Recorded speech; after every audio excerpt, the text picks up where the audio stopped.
The swans have swanned away. That could have been so much better. But this place here, look. Canal. Imagine what you could have built there on that empty piece of land. Nice pub, restaurant, even an arts venue. In a civilized place you would. But we aren't. So we've got a rectangle box of a charity shop, Specsavers, card shop and B&M. That's the ambition we have here. Rather than to create beauty and amenity. Again, this is why I use AI art. I might take some photos of this area here and imagine it differently.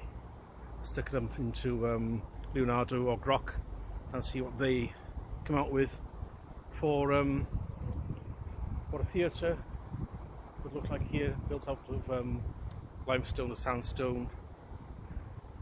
Yeah, the modern architecture thing is pretty grim. You end up with the lowest common denominator of style and ambition and detail because of cost. That's the story of the economy of the UK, the lowest common denominator of everything, of effort, I guess you could call it. This morning I watched Carl Benjamin going through an Australian lady's post on X, where she says she came over here for a visit, spent some time in London as a tourist, and she's shocked at just how much of a shithole not just London is, but the rest of the UK, with her experience of how run down everything looks. I mean, if that's London, is that bad? I mean, Christ, she hasn't seen just how bad it is everywhere else.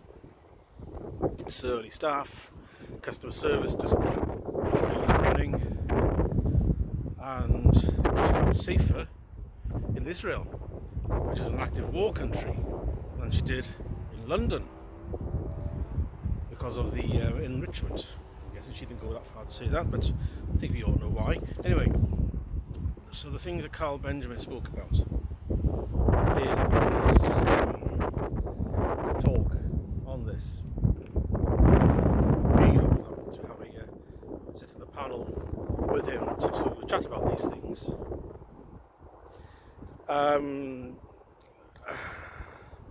You can put it down to the lack of homogeneity for a start.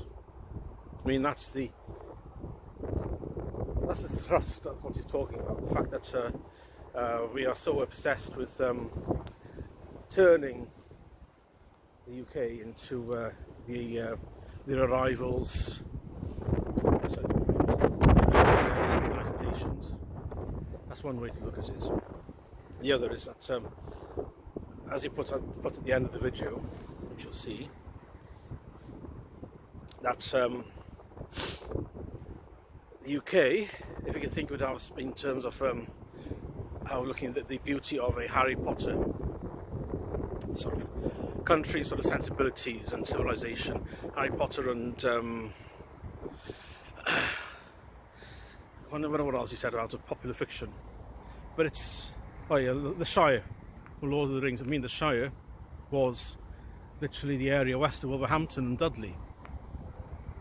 That was Tolkien's Shire, because I believe that's where he grew up, and that was his idyll, English idyll, which he wanted to replicate in The Hobbit and Lord of the Rings as accurately as he could. They're pre-industrial. Well, we all know about what the pre-industrial society looked like in the UK. It was peasantry.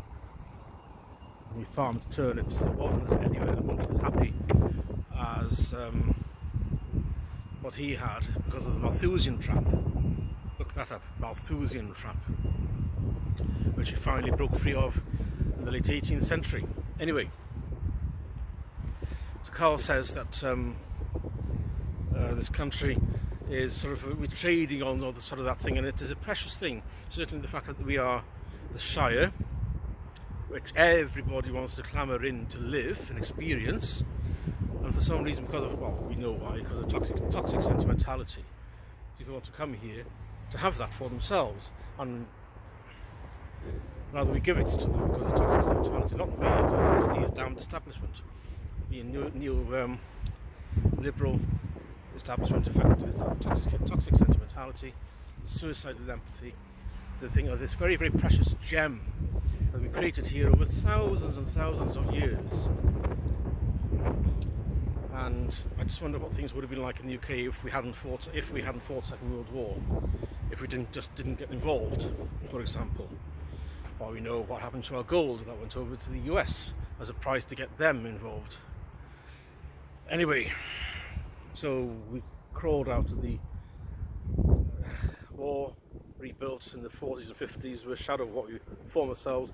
Then the 1956 Suez Crisis reminded us that we were insignificant, because the US threatened to dump all sterling and crash the economy, because they weren't going to get involved in rescuing us and France, because when NASA nationalised the canal, it was in our ownership. We threatened to get the guns and the bang-bangs involved to take it back from him, and we could only do that if the US got involved, which they refused to. Justifiably, we then got humbled. The EU is now facing the same sort of Suez humbling. But anyway, that's another story. So what's going on now in England, I should say the UK, he takes a pot shot at that term UK, is that we've been turned into nothing more than essentially an economic unit. There were people, I've said this many times, that the population here are nothing more than an economic unit to pay taxes, to try to pay down debt. Yes, that's not happening. To try to keep the country not going bankrupt, or pretending that we are a sort of healthy and happy place. Except we aren't. I mean, there are pockets of things, but in terms of being miserable, and we corner the market on that. And it's all down to the